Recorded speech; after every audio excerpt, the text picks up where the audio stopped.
Hello everyone, welcome to biology achievers. My name is Simi Singh. तो बच्चों, आज का जो पार्ट है वो है हमारा part two, cell the building block of life. जो चैप्टर है उसका फर्स्ट पार्ट का लिंक आपको वीडियो के डिस्क्रिप्शन में मिल जाएगा, जिसमें हमने बेसिक सी चीजें समझी थी। लाइफ की ओरिजिन कैसे होती है, सेल्स जो है वो हायर स्ट्रक्चर्स में ऑर्गेनाइज होकर कैसे एक होल ऑर्गेनिज्म का फॉर्मेशन करते हैं, सेल की डिस्कवरी किसने किस ईयर में और किस तरीके से की थी, ये बेसिक सी चीजें जो है वो फर्स्ट पार्ट में हम कवर कर चुके हैं। आज का जो वीडियो है उसमें हम बहुत इंपॉर्टेंट कॉन्सेप्ट पढ़ने वाले हैं, तो वीडियो को एंड तक जरूर देखना। कॉन्सेप्ट है सेल के स्ट्रक्चर के बारे में। सेल के स्ट्रक्चर में भी जो सेल मेम्ब्रेन का कॉन्सेप्ट होता है, इसको हम जो सेल मेम्ब्रेन बोलते हैं, इस सेल मेम्ब्रेन के कॉन्सेप्ट को इन डिटेल बहुत क्लियर वे में पढ़ने वाले हैं कि सेल मेम्ब्रेन की प्रॉपर्टीज क्या होती हैं, सेल मेम्ब्रेन का जो स्ट्रक्चर है वो कैसा होता है, किस किस से मिलकर बना है। ये चीज आज के वीडियो में डिस्कस करने वाले हैं। तो स्टार्ट करते हैं स्ट्रक्चर ऑफ सेल। ये चीज हम ऑलरेडी पढ़ चुके हैं कि सेल्स जो है वो ऑर्गेनाइज्ड हो जाते हैं स्पेशलाइज्ड टिश्यूज में। टिश्यू मिलके बनाते हैं ऑर्गन्स, और ऑर्गन्स मिलके बनाते हैं ऑर्गन सिस्टम, और फिर होल ऑर्गेनिज्म का फॉर्मेशन हो जाता है। अब ये जो स्पेशलाइज्ड स्ट्रक्चर्स बनते हैं, हायर लेवल के स्ट्रक्चर्स बनते हैं, ये कलेक्टिवली स्पेसिफिक फंक्शंस जो है उनको भी परफॉर्म कर रहे हैं। हमारी मेरी बॉडी दैट मीन्स कोई भी लिविंग ऑर्गेनिज्म है, मैं हूँ, आप हो, कोई प्लांट है या डॉग है, कैट है, या फिर सिंगल सेल्ड यूनिसेल्युलर ऑर्गेनिज्म है, जितने भी लिविंग ऑर्गेनिज्म है उनकी बॉडी के अंदर कुछ स्पेसिफिक फंक्शंस जो है वो कॉन्टिन्यूअसली चलते हैं। तो इन स्पेसिफिक फंक्शंस को कौन करता है? सेल करता है। अब सेल को ये स्पेसिफिक फंक्शंस परफॉर्म करने के लिए एक यूनिट की तरह काम करना पड़ेगा।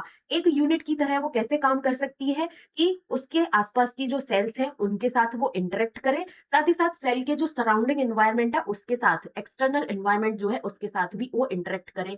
अब ये जो इंटरेक्शंस हैं वो कैसे होते हैं? सेल बाउंड्री के थ्रू। इसी सेल बाउंड्री को हम सेल मेम्ब्रेन, प्लाज्मा मेम्ब्रेन के नाम से भी जानते हैं। तो सेल को एक यूनिट की तरह काम करने के लिए अपने आसपास की जो सेल्स हैं उनके साथ इंटरेक्ट करना पड़ेगा, आसपास का जो एक्सटर्नल एनवायरनमेंट है उसके साथ इंटरेक्ट करना पड़ेगा, और ये इंटरेक्शंस सेल बाउंड्री के थ्रू होते हैं। इसी सेल बाउंड्री के थ्रू सब्सटेंस जो होते हैं, मॉलिक्यूल्स जो होते हैं, वो एक सेल से दूसरी सेल के अंदर, एक सेल से उसके सराउंडिंग एनवायरनमेंट में मूव करके जाते हैं। ठीक है। अगर हम बात करें कि जो सिंगल सेल्ड ऑर्गेनिजम्स होते हैं, जो यूनिसेल्युलर ऑर्गेनिजम्स होते हैं, उनमें कैसे होता है? उनमें भी मटेरियल्स का एक्सचेंज या फिर किसी भी एक्सटर्नल एनवायरनमेंट के प्रति रिस्पॉन्ड करना है, ये सारी चीजें भी उनमें सेल मेम्ब्रेन के थ्रू ही होती है।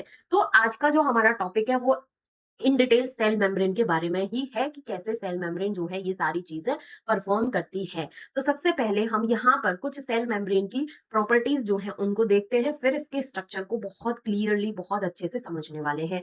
यहाँ पर ये एक लाइन दी गई है, cell membrane the universal feature of cell. Very important line, और इस लाइन से आपको एग्जाम में क्वेश्चन जो है वो देखने को मिलेगा। The universal feature of the cell. Options होंगे आपके पास, cell membrane, cell wall, vacuoles, और उसके साथ में कुछ और भी ऐड करके ऑप्शंस मिल जाएंगे। ये क्यों बोला गया है एक सेल मेम्ब्रेन जो है उसको universal feature of the cell? क्यों बोला है, इसका आंसर आपको इस वीडियो के एंड में मिलेगा, क्योंकि एंड पार्ट जहां पर हम खत्म करेंगे वहां पर कुछ और एडिशनल इंफॉर्मेशन है जिसके बेसिस पर हम बोलेंगे कि इसलिए सेल मेम्ब्रेन को universal feature of the cell बोला गया है। उससे पहले हम इसकी प्रॉपर्टीज देख लेते हैं कि जो एक सेल मेम्ब्रेन है वो एक्सट्रीमली थिन होती है। ये एक थिन बाउंड्री बोले या फिर थिन लेयर बोले, बहुत ज्यादा एक्सट्रीमली थिन होती है। अगर इसके थिकनेस की बात करें तो ये 7 से 10 नैनोमीटर थिक होती है। ये डेटा आपको पता होना चाहिए कि सेल मेम्ब्रेन की जो थिकनेस है वो 7 से 10 नैनोमीटर की होती है। सेल जो मेम्ब्रेन है वो सेल को सराउंड तो करती है, सेल के अंदर का जो इनर कंटेंट होता है उसको भी ये प्रोटेक्ट करती है। कैसे करती है? फॉर एग्जांपल, ये हमने एक सेल ड्रॉ की, सेल मेम्ब्रेन है, ये इसकी आउटर कवरिंग हो गई, ये सेल के अंदर छोटा सा न्यूक्लियस बना दिया, और ये सेल का क्या है? साइटोप्लाज्म। सेल का इनर कंटेंट है। इस साइटोप्लाज्म में बहुत सारे सेल ऑर्गेनेलीज जो है वो भी प्रेजेंट होते हैं। तो सेल के अंदर का जो कंटेंट है उसको प्रोटेक्ट भी करती है सेल मेम्ब्रेन। सराउंड तो कर ही रही है, साथ ही साथ इनर कंटेंट जो है उसको भी प्रोटेक्ट करती है। उसके बाद नेक्स्ट प्रॉपर्टी की अगर बात करें तो सेल मेम्ब्रेन जो है वो इंडिविजुअलिटी ऑफ द सेल जो होता है उसको भी डिफाइन करती है। जैसे कि यहाँ पर ये एक हमने सिंगल सेल ड्रॉ की, अगर दूसरे सेल की बात करें तो ये एक इंडिविजुअल सेल हो गई, नेक्स्ट सेल ड्रॉ करें तो ये एक और इंडिविजुअल सेल हो गई। तो सेल मेम्ब्रेन जो है वो इंडिविजुअलिटी ऑफ सेल जो है उसको भी डिफाइन करती है। सेल मेम्ब्रेन को, जैसा कि मैं ऑलरेडी आपको बता चुकी हूँ, इसको हम प्लाज्मा मेम्ब्रेन के नाम से भी जानते हैं। तो कहीं पर भी किसी भी तरीके का, किसी भी फॉर्मेट का क्वेश्चन हो, कि ट्रू फॉल्स है, मल्टीपल चॉइस वाला है, 1 नंबर वाला है, 2 नंबर वाला है, कहीं पर भी cell membrane, plasma membrane, thin boundary लिखा मिले, एक ही कॉन्सेप्ट के बारे में बात की गई है, सेल मेम्ब्रेन के बारे में। एक सबसे ज़्यादा इम्पोर्टेंट फीचर जो होता है एक सेल मेम्ब्रेन का, वो ये वाला फीचर होता है, और यहाँ से पूछा भी जा सकता है कि सेलेक्टिवली परमिएबल होती है, इसका क्या मतलब होता है? सेल मेम्ब्रेन जो है वो सेलेक्टिवली परमिएबल होती है, व्हिच मीन्स इसका मतलब ये है कि it allows some substance to pass through it while blocking others. Simple से लैंग्वेज में इसको समझते हैं। आप स्कूल जाते हो, ठीक है, स्कूल का मेन गेट होता है, बिल्कुल ठीक है। स्कूल के गेट पर आपको एक सिक्योरिटी गार्ड अंकल देखने को मिलते हैं। उनका काम क्या होता है कि जो अपने स्कूल के बच्चे हैं उनको अंदर जाने देंगे, वो अपने स्कूल का जो स्टाफ है उसको वो अंदर जाने देंगे। किसी बच्चे के पेरेंट्स जो है छोड़ने आते, ड्रॉप करने आते हैं, उनको बच्चे के साथ अंदर नहीं जाने देते, वो बिल्कुल नहीं जाने देते। या फिर अनवांटेड लोग अगर आसपास दिखते हैं स्कूल के, तो वो उनको भी अंदर नहीं जाने देते, क्योंकि उन्होंने अदर पर्सन्स की एंट्री जो है उसको ब्लॉक कर दिया। सिर्फ सेलेक्टेड जो लोग थे, सेलेक्टेड जो स्टूडेंट थे उनके स्कूल के, उन्हीं को उन्होंने अंदर जाने दिया। इसी तरीके से ये जो सेल मेम्ब्रेन होती है, ये सेलेक्टिवली परमिएबल होती है। कहने का मतलब ये हो गया कि कुछ सेलेक्टेड मॉलिक्यूल्स, कुछ सेलेक्टेड सब्सटेंस जो है वो ही इसके थ्रू पास हो सकता है, चाहे उसको सेल के अंदर जाना है या फिर सेल के बाहर आना है। ये इसका बहुत इंपॉर्टेंट स्पेसिफिक फीचर होता है कि सेल मेम्ब्रेन जो है वो सेलेक्टिवली परमिएबल होती है। इसका क्या मतलब होता है, ये चीज आपसे क्वेश्चन में, एग्जाम में क्वेश्चन के फॉर्मेट में पूछा जा सकता है। और सेलेक्टिवली परमिएबल होती है, ये चीज़ आप क्लास 7th में अगर थोड़ा-सा सीरियसली क्लास 7th पढ़ा होगा, तो वहाँ पे आप जान चुके होंगे कि हमारे लंग्स में एल्वियोलाई होती है। एल्वियोलाई की सेल मेम्ब्रेन जो है वो कार्बन डाइऑक्साइड और ऑक्सीजन को ही पास होने देती है, अदर्स की, अदर मॉलिक्यूल्स जो है, अदर सब्सटेंस जो है उनकी एंट्री को ब्लॉक कर देती है। ये चीज़ आप ऑलरेडी 7th क्लास में थोड़ा बहुत पढ़ के आ चुके होंगे। तो यहाँ तक हमने देखा कि सेल मेम्ब्रेन की कुछ स्पेसिफिक प्रॉपर्टीज होती है कि ये एक्सट्रीमली थिन होती है। कितनी थिन होती है? 7 टू 10 नैनोमीटर की होती है। सेल को सराउंड करती है, सेल के इनर कंटेंट को प्रोटेक्ट करती है। इंडिविजुअलिटी ऑफ सेल जो है उसको डिफाइन करती है, सेलेक्टिवली परमिएबल होती है। सेलेक्टिवली परमिएबल होने का मतलब क्या होता है, ये चीज आप ऑलरेडी समझ चुके हैं। अगर फिर भी कोई डाउट हो तो कमेंट सेशन में जरूर कमेंट करना कि ये चीज हमें समझ में नहीं आई या फिर बहुत अच्छे से समझ में आई, उसके लिए भी आप प्लीज कमेंट सेशन में जरूर कमेंट करना। अब आ जाता है हमारा कि जो सेल है, सेल मेम्ब्रेन जो है, इसका स्ट्रक्चर कैसा होता है, ये कैसे बनी हुई होती है। स्ट्रक्चरली अगर सेल मेम्ब्रेन की बात की जाए तो ये मैं ऑलरेडी बता चुकी हूँ कि एक्सट्रीमली थिन होती है, 7 टू 10 नैनोमीटर थिक होती है। ठीक है, ये डेटा आपको याद होना चाहिए, इंपॉर्टेंट है। इसके बाद सेल मेम्ब्रेन जो है वो लिपिड्स, फैट और प्रोटीन, ध्यान रखना है कि जो सेल मेम्ब्रेन है वो लिपिड और प्रोटीन से मिलकर बनी, ठीक है, लिपिड और प्रोटीन से मिलकर बनी होती है। एक फ्लूइड मोज़ेक मॉडल होता है जो कि इसके स्ट्रक्चर को एक्सप्लेन करता है। अब ये फ्लूइड मोज़ेक मॉडल क्या होता है इसको भी अभी समझ लेंगे। उससे पहले हम सेल मेम्ब्रेन के स्ट्रक्चर को समझ लेते हैं कि ये स्ट्रक्चर तो यहाँ पर दिख रहा है लेकिन इससे हमें कुछ भी समझ में नहीं आ रहा है। लिपिड और प्रोटीन से मिलकर बनी होती है, इतनी सी बात तो समझ में आ गई, ठीक है। जो सेल मेम्ब्रेन है उसमें लिपिड की बाइलेयर होती है, मतलब कि 2 लेयर होती है लिपिड की। जैसे कि अगर मैं ड्रॉ करूँ कि सबसे पहले एक सिंगल लिपिड मॉलिक्यूल जो है उसका स्ट्रक्चर कैसा होता है वो चीज आपको पता होनी चाहिए। एक सिंगल लिपिड मॉलिक्यूल का स्ट्रक्चर जो है वो कुछ इस तरीके का होता है। राउंड टाइप का ये जो अपर पार्ट है इसको बोलते हैं हम इसका हेड पार्ट, और ये लाइंस जो आप देख रहे हो ये होता है इसका टेल पार्ट, ठीक है। एक सिंगल लिपिड मॉलिक्यूल जो है वो इस तरीके से होता है, ऊपर राउंड शेप में इसका हेड पार्ट होता है, नीचे लाइन टाइप की आप देख रही हो ये इसका टेल पार्ट होता है। एक सिंगल लिपिड मॉलिक्यूल की यहाँ पर बात की गई। अब लिपिड बाइलेयर क्या होता है, लिपिड की 2 लेयर बनानी है। जैसे कि ये इस तरीके से हम लिपिड मॉलिक्यूल्स जो हैं उनको यहाँ पर ड्रॉ कर लेते हैं, ठीक है। थोड़ा सा ड्राइंग अच्छी नहीं है, समझने की कोशिश करना। ये हमने एक लेयर बना दी लिपिड की। उसके बाद दूसरी लेयर इस तरीके से होती है लिपिड की, ठीक है।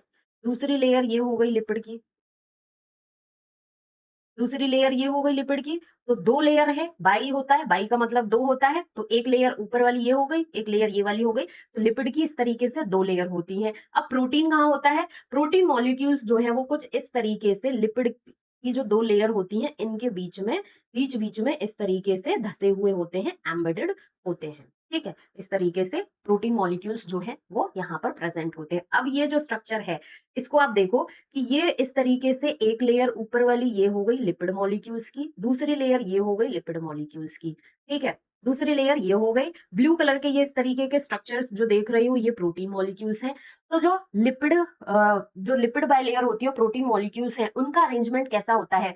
लिपिड मॉलिक्यूल्स की 2 लेयर होंगी इस तरीके से, ठीक है। फिर एक प्रोटीन मॉलिक्यूल होगा, फिर 2 लेयर होंगी लिपिड मॉलिक्यूल्स की, फिर प्रोटीन मॉलिक्यूल होगा। इस तरीके से इसका अरेंजमेंट होता है।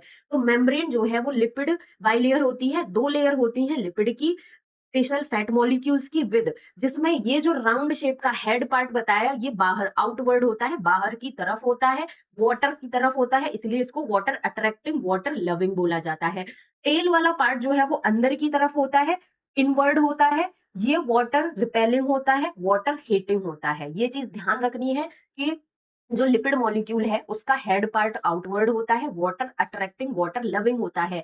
टेल वाला पार्ट जो है वो इनवर्ड होता है, अंदर की तरफ होता है, जो कि वाटर रिपेलिंग और वाटर हीटिंग होता है। लिपिड मॉलिक्यूल का अरेंजमेंट इस तरीके से होता है। उसके बाद प्रोटीन मॉलिक्यूल्स जो है वो एम्बेडेड होते हैं इन देम। प्रोटीन मॉलिक्यूल जो है वो बीच बीच में लिपिड बाय लेयर के बीच बीच में इस तरीके से धसे हुए होते हैं। ये होता है लिपिड बाय लेयर और प्रोटीन मॉलिक्यूल का अरेंजमेंट एक सेल मेम्ब्रेन में। अब यहाँ तक तो चीजें क्लियर हैं।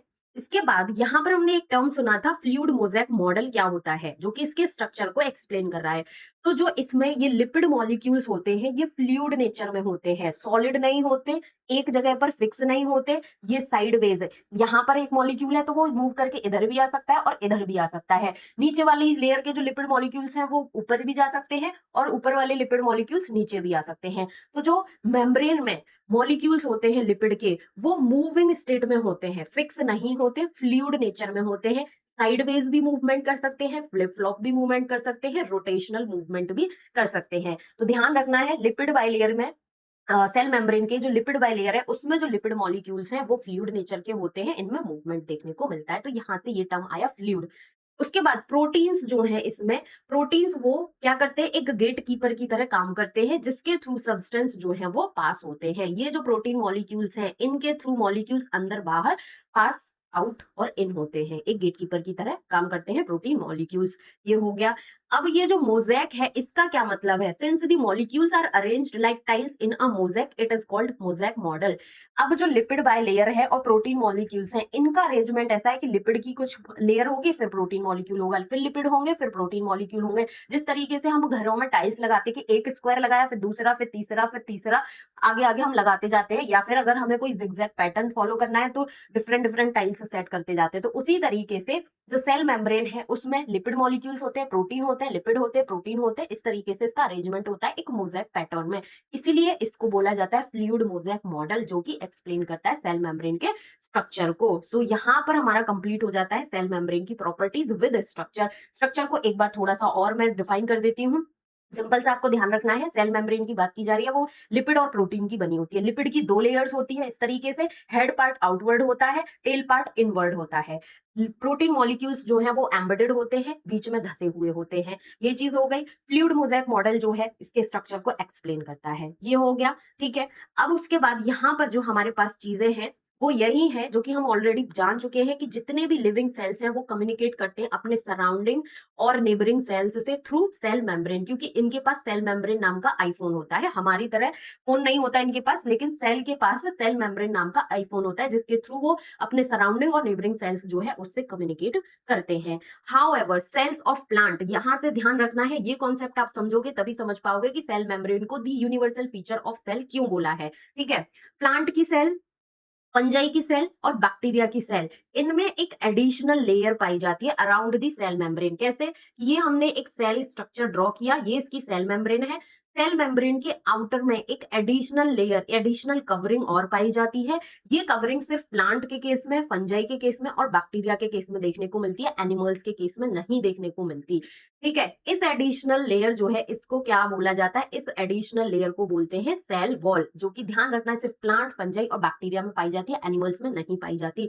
लेकिन ये जो सेल मेम्ब्रेन है, ये जो सेल मेम्ब्रेन हमने पढ़ा, ये सारे लिविंग ऑर्गेनिज्म, एनिमल्स हो, प्लांट्स हो, फंजाई हो, बैक्टीरिया हो, डॉग हो, कैट हो, जितने भी लिविंग ऑर्गेनिज्म है, चाहे यूनिसेल्युलर है चाहे मल्टीसेल्युलर है, सेल मेम्ब्रेन यूनिवर्सली सब में पाई जाएगी। इसलिए इसको cell the universal feature of the cell बोला था। सो आई होप ये कॉन्सेप्ट अब क्लियर हुआ होगा। ठीक है। Around the cell wall, what do you think is the necessity of the cell wall in these cells. अब आपके लिए एक छोटा सा होमवर्क है कि जो प्लांट्स हैं, फंजाई है, बैक्टीरिया है, इनमें क्या जरूरत है सेल वॉल की, इसका क्या काम होता है, ये चीज़ हम कवर करेंगे नेक्स्ट वीडियो में। नेक्स्ट वीडियो जो है वो होगा हमारा सेल वॉल के बारे में, जो कि बताएगा कि क्या ज़रूरत है प्लांट्स, फंजाई, बैक्टीरिया में एडिशनल कवरिंग जिसको सेल वॉल बोल रहे हैं। तो आज का वीडियो इतना ही है। आई होप ये कॉन्सेप्ट आपका क्लियर हुआ होगा। किसी भी पॉइंट पर कहीं पर भी कोई डाउट हो तो कमेंट सेक्शन में ज़रूर कमेंट करना, वीडियो लाइक करना, अपने फ्रेंड के साथ शेयर करना एंड प्लीज़ चैनल को ज़रूर सब्सक्राइब करना। Thank you so much for watching.